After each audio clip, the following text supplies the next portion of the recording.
कल की भारी गिरावट के बाद हफ्ते के आखिरी दिन शेयर बाजार शानदार तेजी के साथ बंद होने में कामयाब रहे।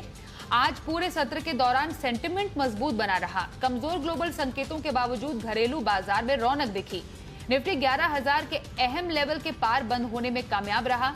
वहीं सेंसेक्स 800 से ज्यादा अंकों की बढ़त के साथ बंद हुआ। सभी सेक्टोरल इंडेक्स हरे निशान में बंद हुए। बीएसई मिड कैप और स्मॉल कैप इंडाइसेस 2 से 3% तक चढ़े।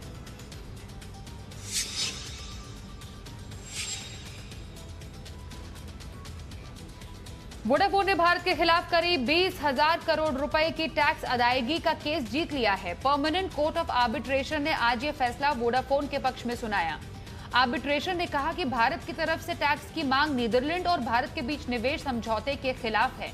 दरअसल इनकम टैक्स डिपार्टमेंट ने वोडाफोन हचिनसन डील में कैपिटल गेन्स टैक्स की मांग की थी।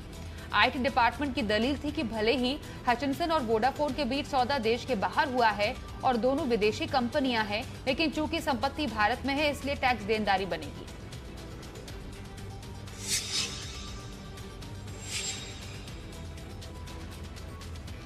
Rating agency Standard and Poor's ने भारत की long term rating BBB negative बरकरार रखी है। साथ ही रेटिंग एजेंसी ने भारत का आउटलुक भी स्टेबल रखा है। S&P ने कहा है कि कोरोना संकट के चलते मौजूदा वित्त वर्ष में भारत की आर्थिक ग्रोथ रिकॉर्ड गिरावट आएगी, लेकिन 2021 में ग्रोथ में रिकवरी आनी शुरू हो जाएगी। S&P ने मौजूदा वित्त वर्ष में वित्तीय स्थिति खराब होने की चेतावनी भी दी है।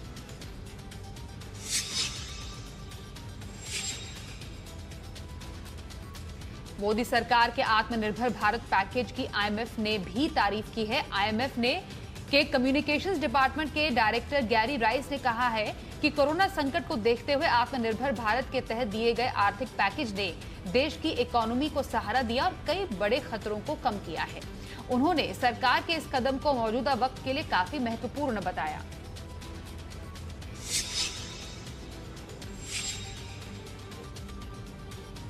इलेक्ट्रिक गाड़ियों को प्रमोट करने के लिए सरकार जल्द ही राहत पैकेज का ऐलान करने वाली है। न्यूज एजेंसी रॉयटर्स के मुताबिक एडवांस्ड बैटरी मैन्युफैक्चरिंग प्लांट बनाने वाली कंपनियों के लिए $460 करोड़ का राहत पैकेज आ सकता है। सूत्रों के मुताबिक इस बारे में जल्द ही कैबिनेट को भेजा जा सकता है। भारत में अभी बैटरी मैन्युफैक्चरिंग काफी शुरुआती स्टेज में है। ये भी आपको बताएं, सरकार ने 2030 तक देश में बड़ी संख्या में इलेक्ट्रिक गाड़ियों के अपनाने का टारगेट रखा है।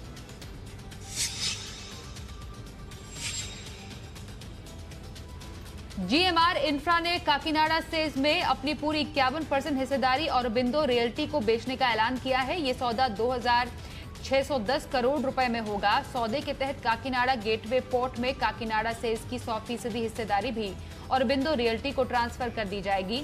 सौदे की 1600 करोड़ रुपए की राशि का भुगतान क्लोजिंग डेट को हो जाएगा।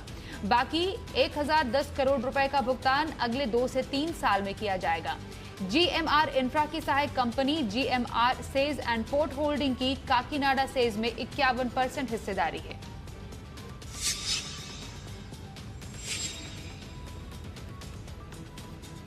फिलहाल सिगरेट और बीड़ी पर टैक्स बढ़ने की संभावना नहीं है। जी बिजनेस के एक्सक्लूसिव जानकारी के मुताबिक GST काउंसिल ने सिगरेट और बीड़ी पर अतिरिक्त टैक्स या सेस लगाने का सुझाव नहीं दिया है।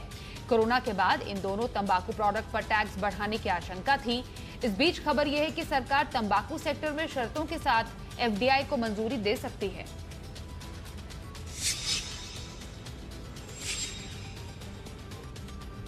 कोरोना के चलते आर्थिक संकट का सामना कर रही कंपनियों को केंद्र सरकार ने बड़ी राहत दी है। कॉर्पोरेट मामलों के मंत्रालय ने नई बैंकरप्सी फाइलिंग पर लगी रोक की अवधि को 3 महीने के लिए और बढ़ा दिया है। अब 25 दिसंबर तक कंपनियों के खिलाफ नई बैंकरप्सी फाइल नहीं की जा सकेगी। वित्त मंत्री निर्मला सीतारमण के कार्यालय की ओर से एक ट्वीट में कहा गया है कि इस कदम से कंपनियों को वित्तीय संकट से निपटने में मदद मिलेगी। ट्वीट में कहा गया कि सरकार ने कारोबारों की रक्षा का वादा किया था और इसी के तहत IBC पर लगी रोक को बढ़ाया गया है।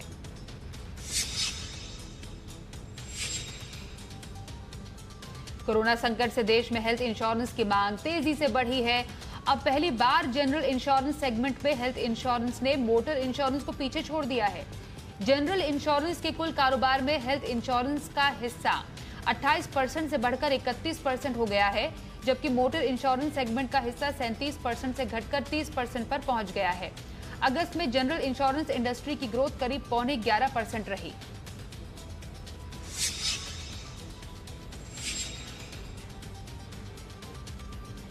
मध्य प्रदेश की कृषि मंडियों के कारोबारियों ने हड़ताल की घोषणा की है। अनाज की खरीद फरोख्त पर लगने वाली फीस को घटाने की मांग को लेकर कारोबारियों ने अनिश्चित काल के लिए अपना कामकाज बंद कर दिया है। मध्य प्रदेश अनाज दलहन तिलहन व्यापारी महासंघ के मुताबिक इससे राज्य की करीब 270 छोटी बड़ी मंडियों में कुल मिलाकर 200 करोड़ रुपए की रोजाना होने वाली खरीद फरोख्त ठप हो गई है। कारोबारियों की मांग है कि फीस को 1.5% से घटाकर 0.5% किया जाए।